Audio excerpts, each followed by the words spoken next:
నమస్తే నేను దేవి, welcome to story board. ఎక్కడో ఇరాన్లో యుద్ధం జరుగుతోంది.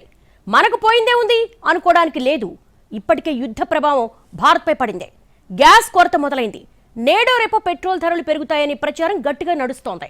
ఇక మన ఎగుమతులు నిలిచిపోవడం రైతులపై తీవ్ర ప్రభావం చూపుతోంది. తెలుగు రాష్ట్రాల్లోనూ యుద్ధం ప్రభావం తీవ్రంగానే ఉంది. విమాన ప్రయాణాలు కూడా బాగా ఖరీదయ్యాయి.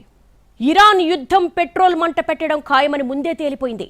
కానీ ఇప్పుడు పెట్రోల్ కంటే ముందు వంట గ్యాస్ కొరత మెట్రో నగరాలను ప్రభావితం చేస్తోంది. బెంగళూరు, ముంబైలో 20% హోటళ్లు కమర్షియల్ గ్యాస్ లేక మూతపడ్డాయి. తెలుగు రాష్ట్రాల్లోనూ కమర్షియల్ గ్యాస్ కొరత ప్రభావం కనిపిస్తోంది. దీంతో గ్యాస్ విషయంలో కేంద్రం కీలక నిర్ణయం తీసుకుంది. 10% ఉత్పత్తి పెంచాలని కంపెనీలను ఆదేశించింది. పశ్చిమాసియాలో జరుగుతున్న యుద్ధం భారత్పై తీవ్ర ప్రభావం చూపుతోంది. ఇరాన్లో రేగుతున్న మంటల సెగ ఇక్కడ మన వంటగదికి తగులుతోంది. ఇంధన సంక్షోభం తప్పదనే సంకేతాలు కలవరపెడుతున్నాయి.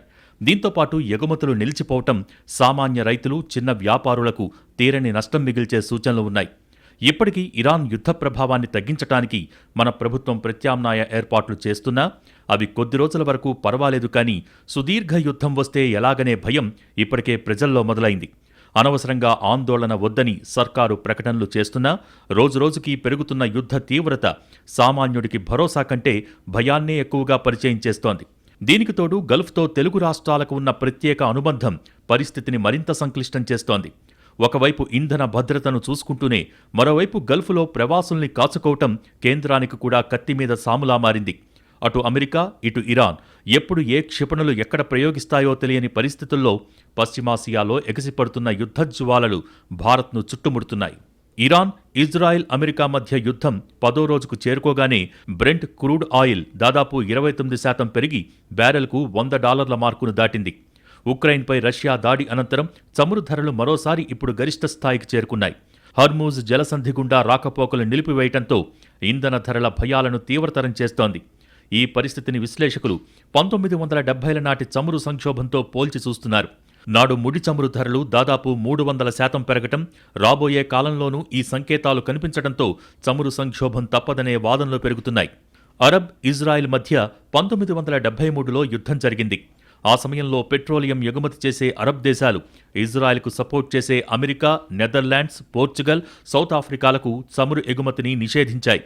ఇజ్రాయెల్కు సైనిక సహాయం చేయాలన్న నాటి అమెరికన్ ప్రెసిడెంట్ నిక్సన్ నిర్ణయానికి అరబ్ దేశాలు ఈ నిషేధంతో బదులిచ్చాయి.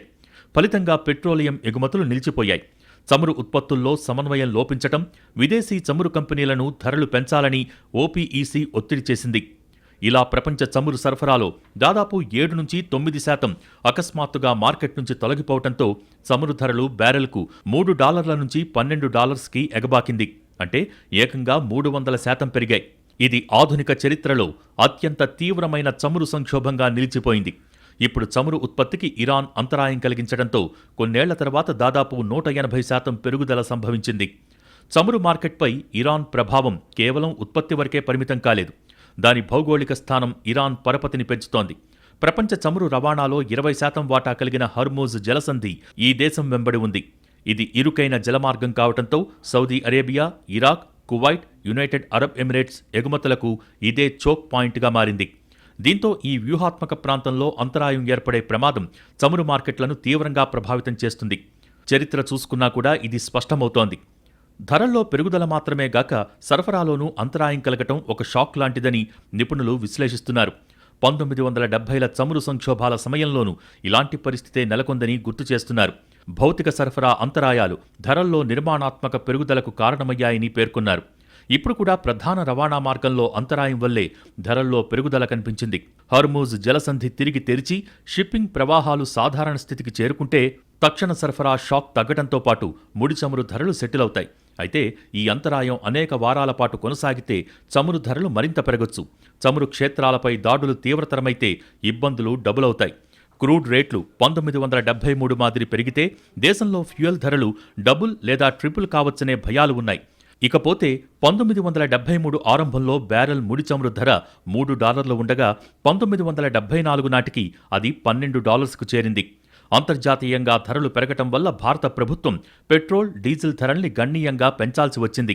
1973-74 మధ్య కాలంలో దేశీయ ఇంధన ధరలు సుమారు 26.5% నుంచి 50% వరకు పెరిగినట్టు అంచనా. ఇప్పటికే ఇరాన్ ప్రపంచానికి చమురు మంట పెట్టాలనే లక్ష్యంతో వ్యూహాత్మక యుద్ధం చేస్తోంది. ఒకవైపు గల్ఫ్లో చమురు ఉత్పత్తి కేంద్రాలపై ఊపిరిసలపని దాడులు చేస్తూ, మరోవైపు హర్మూజ్ జలసంధి దగ్గరకు ఏ చమురు ఓడ వచ్చినా దాడి చేస్తోంది. దీంతో ఒకవైపు చమురు ఉత్పత్తి ఆగిపోయి, మరోవైపు నడిసంద్రంలో చమురు ఓడలు నిలిచిపోయి ప్రపంచ దేశాలు ఉక్కిరిబిక్కిరవుతున్నాయి.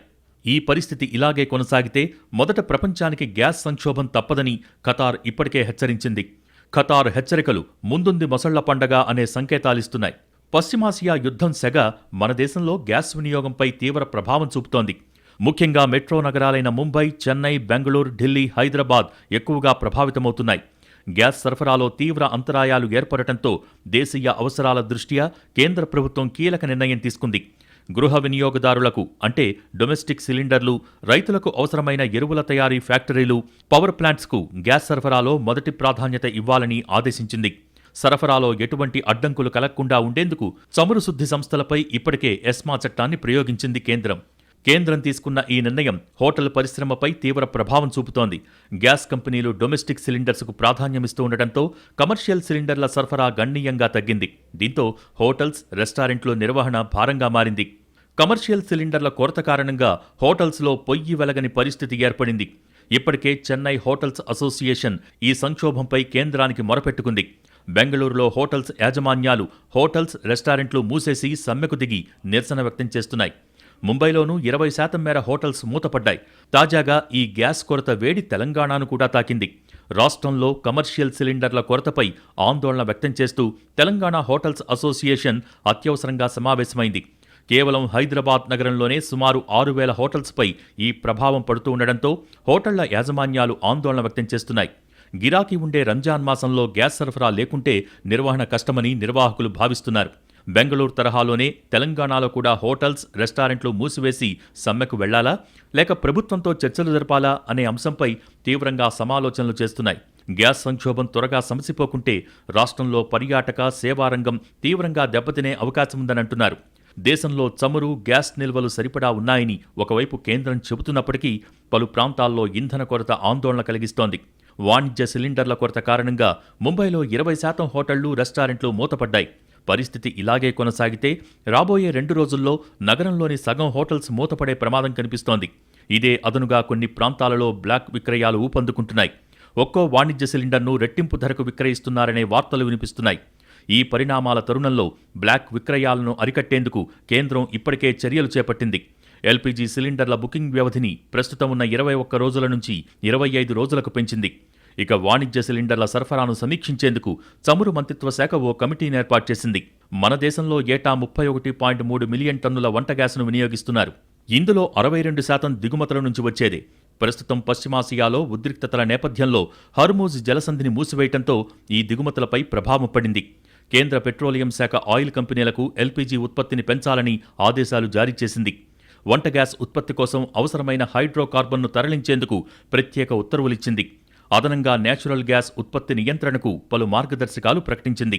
ఇరాన్ యుద్ధం కారణంగా సరఫరా గొలుసు దెబ్బతింటే మన దేశంలో పెట్రోల్, డీజిల్ ధరలు భారీగా పెరిగే అవకాశం ఉంది. ఇది కేవలం వాహనదారులకే కాకుండా విద్యుదుత్పత్తి వ్యయాన్ని కూడా పెంచుతుంది. చమురు ధరలు పెరిగితే రవాణా ఖర్చులు పెరుగుతాయి. రవాణా ఖర్చులు పెరగటం వల్ల నిత్యావసర వస్తువులు, కూరగాయలు, పాలు వంటి ప్రతి వస్తువు ధర ఆకాశాన్ని తాకుతుంది. అప్పుడు ఆటోమేటిక్గా ద్రవ్యోల్బణం పెరుగుతుంది. ద్రవ్యోల్బణం పెరిగితే దేశ జీడీపీ వృద్ధి రేటు పడిపోవటమే కాకుండా స్టాక్ మార్కెట్లు కూడా కుప్పకూలే ప్రమాదం ఉంది. ఇది సామాన్యుడిపై ఎక్కువ ప్రభావాన్ని చూపుతుంది. ఇప్పటికే స్టాక్ మార్కెట్లు ఇరాన్ యుద్ధంతో లక్షల కోట్ల రూపాయలు నష్టపోయాయి. రోజుల తరబడి సాగుతున్న బేర్ పట్టు చూసి మదుపరులు భయపడిపోతున్నారు. ఇరాన్ యుద్ధంతో పశ్చిమాసియాకు మన ఎగుమతులన్నీ నిలిచిపోయాయి. దీంతో మన రైతులు తీవ్రంగా నష్టపోతున్నారు. బాస్మతి బియ్యం, కోడిగుడ్ల నిల్వలు పేరుకుపోతున్నాయి. మన వస్త్రాల ఎగుమతిపైన తీవ్ర ప్రభావం పడుతోంది. భారత వ్యవసాయానికి అవసరమైన ఎరువుల దిగుమతి గల్ఫ్ నుంచే జరుగుతుంది. యుద్ధం వల్ల ఎరువుల సరఫరా ఆగితే వ్యవసాయ ఉత్పత్తి తగ్గిపోతుంది. ఇది ఆహార ధాన్యాల కొరతకు, సాగు ఖర్చు పెరగటానికి దారితీస్తుంది. ఫలితంగా సామాన్యుడికి ఆహార భద్రత కరువయ్యే అవకాశముంది. ప్రస్తుతం ఖరీఫ్కు ఇబ్బంది లేకున్నా తర్వాతేంటి అనే ప్రశ్నకు సమాధానం కరువవుతోంది. ఇరాన్ నుంచి పెద్ద ఎత్తున యూరియా, అమోనియా దిగుమతి చేసుకుంటోంది భారత్. వీటితో పాటు నిత్యావసర సరుకులైన సబ్బులు, షాంపూలు, డిటర్జెంట్లు, సన్ఫ్లవర్ ఆయిల్ ధరలపైన ప్రభావం తప్పదని మార్కెట్ విశ్లేషకులు చెబుతున్నారు. ఆటోమొబైల్, ఎలక్ట్రానిక్స్, స్టీల్, డైమండ్ పరిశ్రమలకు అవసరమైన ముడిసరుకులు హిందూ మహాసముద్రం మీదుగానే వస్తాయి. సరఫరా మార్గాలు మూతపడితే ఉత్పత్తి నిలిచిపోయి కంపెనీలు నష్టాల్లో కూరుకుపోతాయి. ఇది చివరికి ఉద్యోగాల కోతకు దారితీసే ప్రమాదముంది. ప్రస్తుత పరిస్థితుల్లో ఈ యుద్ధం భారత్కు పెద్ద సవాల్గా మారింది. ప్రభుత్వం ఇప్పటికే ప్రత్యామ్నాయ మార్గాలను వెతుకుతున్నప్పటికీ యుద్ధం సుదీర్ఘకాలం కొనసాగితే సామాన్యులపై భారం పడటం ఖాయం. భారతీయ వంటగదిలో కీలకమైన పప్పుధాన్యాల ధరలు ఈ యుద్ధం కారణంగా పెరిగే అవకాశాలున్నాయి. భారత్ ప్రతి సంవత్సరం 5 నుంచి 6 మిలియన్ టన్నుల కంది, మినుము, పెసరను మయన్మార్, కెనడా సహా ఆఫ్రికా దేశాల నుంచి దిగుమతి చేసుకుంటోంది. ఇప్పుడు మొదలైన ఇరాన్ యుద్ధం కారణంగా సముద్ర మార్గాలలో రవాణాకు తీవ్ర ఆటంకం ఏర్పడింది. రవాణా ఖర్చులు పెరిగాయి. దీంతో దేశీయ మార్కెట్లో సరఫరా తగ్గిపోవటం, పెరిగిన ఖర్చులతో వీటి ధరలు ఒక్కసారిగా పెరిగే అవకాశముంది. దీంతో ఆహార ద్రవ్యోల్బణానికి దారితీసే ప్రమాదముందని విశ్లేషకులు భావిస్తున్నారు. భారత్ నుంచి ఎగుమతయ్యే బాస్మతి బియ్యం రంగం ఆందోళనలో పడింది. మన బియ్యానికి అతిపెద్ద కొనుగోలుదారుగా ఇరాన్ ఉండటమే ఇందుకు కారణం. యుద్ధ ఉద్రిక్తతలతో షిప్పింగ్, ఇన్సూరెన్స్ ప్రీమియంలు భారీగా పెరుగుతున్నాయి. భారతీయ బియ్యం ఎగుమతిదారుల ఫెడరేషన్ తమ సభ్యులు అప్రమత్తంగా ఉండాలని హెచ్చరించింది. అదనపు నష్టాలను తప్పించుకునేందుకు కొత్త ఆర్డర్స్ను తాత్కాలికంగా నిలిపివేయాలని లేదా రూల్స్ మార్చుకోవాలని సూచించింది. భారత్ నుంచి గల్ఫ్ దేశాలకు పంపిన సుమారు 60,000 నుంచి 70,000 టన్నుల బాస్మతి బియ్యం సముద్రంలోనే నిలిచిపోయింది. ఇరాన్లోని బందర్ అబ్బాస్ పోర్టు సమీపంలో కొన్ని నౌకలు నిలిచిపోయాయి. ఈ పరిణామం బాస్మతి ఎగుమతిదారులకు భారీ ఆర్థిక నష్టాన్ని కలిగించే ప్రమాదముందని హెచ్చరిస్తున్నారు. గత వారం వరకు నిలకడగా ఉన్న వంట నూనె ధరలు యుద్ధమేఘాలు కమ్ముకోవడంతో ఒక్కసారిగా పైకి కదిలాయి. సామాన్యుల బడ్జెట్ను దెబ్బతీస్తూ లీటర్ నూనెపై దాదాపు 4 నుంచి 5 రూపాయల వరకు పెరగటం మార్కెట్ వర్గాల్లో ఆందోళన కలిగిస్తోంది. పశ్చిమాసియాలో పరిస్థితులు కుదుటపడకపోతే ఈ పెరుగుదల మరింత భారంగా మారే సూచనలు కనిపిస్తున్నాయి. ప్రస్తుతం మార్కెట్లో లభిస్తున్న ప్రముఖ బ్రాండ్ల నూనెల ధరలు ఇప్పటికే పెరిగాయి. వినియోగదారులు ఎక్కువగా కొనుగోలు చేసే ఈ బ్రాండ్ల ధరలు పెరగటంతో రిటైల్ వ్యాపారుల వద్ద నిల్వలు కూడా తగ్గుతున్నాయి. ప్రస్తుతం మార్కెట్ ట్రెండ్ను గమనిస్తున్న నిపుణులు రాబోయే రోజుల్లో లీటర్పై మరో 10 రూపాయల నుంచి 15 వరకు అదనంగా పెరిగే అవకాశముందని హెచ్చరిస్తున్నారు. ఇది మధ్యతరగతి కుటుంబాల ఆర్థిక ప్రణాళికలను తలకిందులు చేసేలా ఉంది. అంతర్జాతీయ పరిణామాలు ఇలాగే కొనసాగితే భారత దేశీయ మార్కెట్లో వంట నూనెల కొరత ఏర్పడే ప్రమాదం కూడా ఉందని వ్యాపార వర్గాలు అంచనా వేస్తున్నాయి. పండుగల సీజన్ సమీపిస్తున్న తరుణంలో ఈ ధరల పెరుగుదల సామాన్యుడికి శాపంగా మారనుంది. ప్రభుత్వం జోక్యం చేసుకుని ప్రత్యామ్నాయ మార్గాలను అన్వేషించకపోతే నిత్యావసరాల ధరలు ఆకాశాన్ని తాకటం ఖాయంగా కనిపిస్తోంది. ప్రస్తుతానికి స్టాక్ ఉన్న వ్యాపారులు పాత ధరలకే విక్రయిస్తున్నప్పటికీ కొత్త స్టాక్ వచ్చేసరికి ధరలు మరింత భారంగా మారనున్నాయి. ఉల్లిపాయలు కూడా పశ్చిమాసియాకు భారత్ నుంచి 15% మేర ఎగుమతవుతున్నాయి. ఇప్పుడు పోర్టులు మూసివేయటం వల్ల సరుకు రవాణా నిలిచిపోయింది. యుద్ధం ఎక్కువ రోజుల పాటు కొనసాగితే ఎగుమతులు ఆగిపోతాయి. ఫలితంగా దేశీయంగా నిల్వలు పెరిగిపోతాయి. ఈ మేరకు నష్టం తప్పకపోవచ్చు.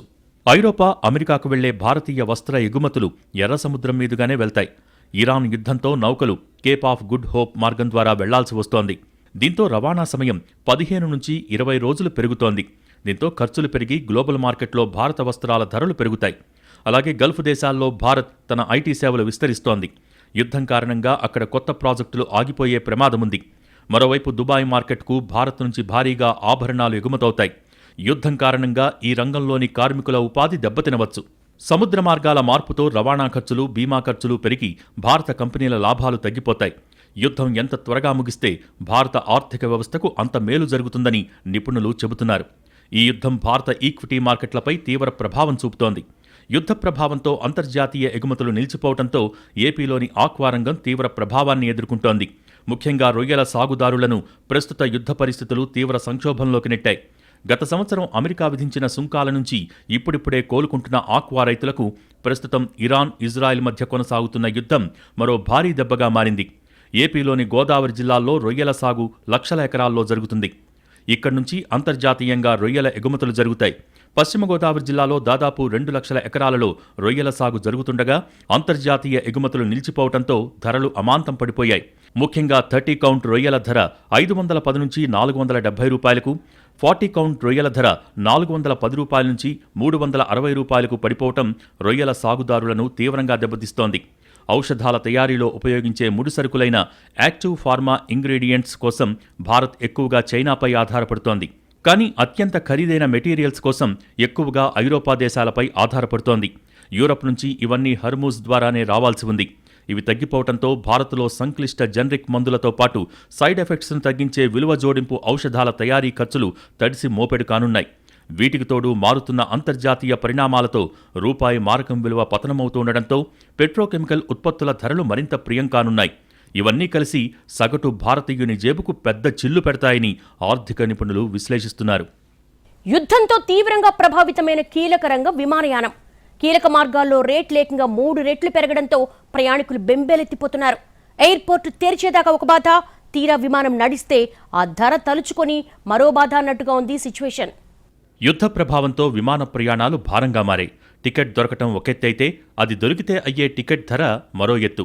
1-3 రెట్ల ధర వసూలు చేస్తున్నాయి. పశ్చిమాసియా యుద్ధ వాతావరణం విమాన ప్రయాణాలపై ప్రభావం చూపుతోంది. గల్ఫ్ దేశాలు, అమెరికా, యూరప్లకు వెళ్లే ప్రయాణికులకు ఇబ్బందులు తప్పటం లేదు. ముఖ్యంగా ఇండియా నుంచి అమెరికా, యూరప్ దేశాలకు వెళ్లే వారికి ప్రయాణం కష్టంగా మారింది. అయితే అమెరికా, యూరప్ దేశాలకు వెళ్లాలంటే పశ్చిమాసియా దేశాల ఎయిర్ స్పేస్ మీదుగానే రూట్ అవుతాయి. ఇక ప్రస్తుతం యుద్ధ వాతావరణ పరిస్థితుల కారణంగా ఆ దేశాల ఎయిర్ స్పేస్ తాత్కాలికంగా మూసివేయడంతో అనేక విమానయాన సంస్థలు తమ సర్వీసుల్ని నిలిపివేశాయి. యుద్ధం కారణంగా విమాన ప్రయాణాలు ఆగిపోవడంతో ఎమర్జెన్సీ ప్రయాణాలకు ఇబ్బందులు తలెత్తుతున్నాయి. యుద్ధ ప్రభావంతో గల్ఫ్ ఎయిర్ సర్వీసులైన ఎతిహాద్, ఎమిరేట్స్ తమ సేవలన్నింటినీ ఆపేశాయి. కాగా కొన్ని సంస్థలు విమానాలను లిమిటెడ్గా నడపడంతో టికెట్ ధరలకు రెక్కలొచ్చాయి. సాధారణ రోజులతో పోలిస్తే 3 రెట్ల అధిక ఛార్జీలను వసూలు చేస్తున్నాయి. అమెరికాకు గతంలో 5 లక్షల రూపాయలుగా ఉన్న బిజినెస్ క్లాస్ టికెట్ ధర ఇప్పుడేకంగా 20 లక్షల రూపాయలకు పెరిగింది. ప్రస్తుతం గల్ఫ్ దేశాలకు విమానాలు నడవటం లేదు. ఇండియా నుంచి అమెరికా, యూరప్ దేశాలకు కొన్ని విమానాలు మాత్రమే నడుస్తున్నాయి. అందులోనూ ఎక్కువగా ఎయిర్ ఇండియానే విమానాలను నడిపిస్తోంది. ఇక గల్ఫ్ దేశాలకు కొన్ని విమానాలు, అది కూడా ఆ దేశ ప్రభుత్వ అనుమతి, ఎమర్జెన్సీ అనుకుంటే నడుస్తున్నాయి. ఇక ఇండియా నుంచి అమెరికా, యూరప్ వెళ్లాలంటే టికెట్ ధర 1 వేకే 2 వే టికెట్ ధరలు వసూలు చేస్తున్నాయి సంస్థలు. ఇండియా నుంచి ప్రస్తుతం గల్ఫ్ దేశాలలో కేవలం దుబాయ్, కువైట్ వంటి దేశాలకు మాత్రమే విమానాలు నడుస్తున్నాయి. ఇక విమానాలు దొరకటం ఒకెత్తైతే అవి ఎప్పుడు కదులుతాయి అనేది కూడా అర్థం కాదు. ఇక కొన్ని విమానాలు గమ్యస్థానాలకు వెళ్లే మార్గమధ్యంలోనే వెనక్కి వచ్చేస్తున్నాయి. విమాన టికెట్ ధరలు ఆయా సంస్థల వెబ్సైట్స్లోనే అధికంగా కనిపిస్తున్నాయి. ఎయిర్ ఇండియా, ఎతిహాద్, ఎమిరేట్స్ విమానాలను నడపగా అవి రేట్లను పెంచాయి. టికెట్ ధరలు ఫ్లైట్ బుకింగ్ టైంలో ఒకలా, పేమెంట్ టైంలో ఒకలా చూపిస్తున్నాయి. అంటే యుద్ధ ప్రభావంతో నిమిషానికి రేటు మారిపోతోంది. సాధారణంగా హైదరాబాద్ నుంచి గల్ఫ్ దేశాలకు అధికంగా ప్రయాణికులు ఉంటారు. అమెరికా, యూరప్ దేశాల కంటే గల్ఫ్ దేశాలకే ఎక్కువగా విమానాలు మన దగ్గర నుంచి నడుస్తాయి. ఇప్పుడు కూడా హైదరాబాద్ నుంచి గల్ఫ్ దేశాలకు విమానాలు నడుస్తున్నాయి. కాకపోతే విమాన సర్వీస్ షెడ్యూల్ చేసినా అది ఎప్పుడు క్యాన్సిల్ అవుతుందో అనేది అర్థం కాదు. ఇక అమెరికా, యూరప్ దేశాలకు వెళ్లే విమానాలకు ఎక్కువగా దుబాయ్ కనెక్టింగ్ ఎయిర్పోర్టుగా ఉంటుంది. కానీ ప్రస్తుతం దుబాయ్ ఎయిర్పోర్ట్ మూసివేయడంతో విమానాలు నడవటం లేదు. దీంతో అమెరికా, యూరప్ దేశాలకు హైదరాబాద్ నుంచి సాధారణ రోజుల్లోనే విమానాలు తక్కువగా ఉండగా ప్రస్తుత క్లిష్ట పరిస్థితుల్లో కేవలం 1 మాత్రమే నడుస్తోంది. మొత్తంగా యుద్ధ పరిస్థితులు విమానయాన రంగాన్ని ప్రభావితం చేస్తున్నాయని అర్థమవుతోంది. కాగా ఈ పరిస్థితుల్లో కొన్ని సంస్థలు రిస్క్ ఎందుకులే అనుకుని తమ విమానాల్ని ఆపేయగా కొన్ని సంస్థలు బిజినెస్ చేస్తున్నాయి. యుద్ధం ఇలానే కొనసాగితే ఇప్పుడు ఉన్న సర్వీసులు కష్టమేనని ప్రత్యేకంగా చెప్పాల్సిన అవసరం లేదు. గల్ఫ్ దేశాల్లో 90 లక్షల మంది కంటే ఎక్కువ మంది భారతీయులు ఉంటారు.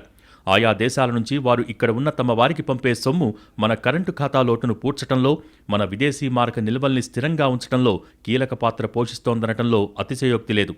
భారతదేశానికి ఇలా ఏటా వచ్చే మొత్తం నిధుల్లో గల్ఫ్ దేశాల నుంచి వచ్చే సొమ్మే 38% దాకా ఉంటుందని అంచనా. గడిచిన కొన్ని సంవత్సరాలుగా భారత్కు వస్తున్న విదేశీ ప్రత్యక్ష పెట్టుబడుల కంటే రెమిటెన్స్లే ఎక్కువ. మనకిలా వచ్చే నిధుల్లో అత్యధిక భాగం అమెరికా నుంచి కాగా 18-20%తో యూఏఈ తర్వాతి స్థానంలో ఉంది.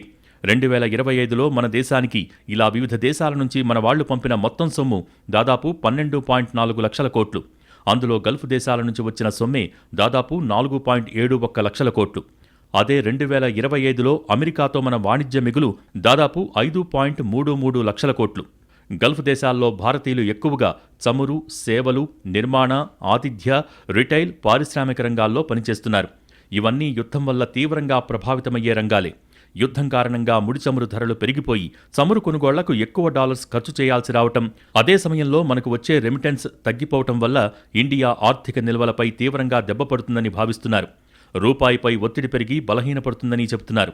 ఇలా యుద్ధం అన్ని రకాలుగా భారత్పై తీవ్ర ప్రభావం చూపుతోంది. అయితే గతంలో కంటే మన ఆర్థిక మూలాలు బలంగా ఉన్నాయి కాబట్టి ప్రభావాన్ని కొన్ని రోజుల వరకు తట్టుకోగలం. కానీ సుదీర్ఘ యుద్ధాన్ని తట్టుకోవటం మాత్రం కుదిరే పని కాదంటున్నారు నిపుణులు. ప్రత్యామ్నాయాలు వెతకటం కూడా అంత తేలిక కాదని తేల్చేస్తున్నారు.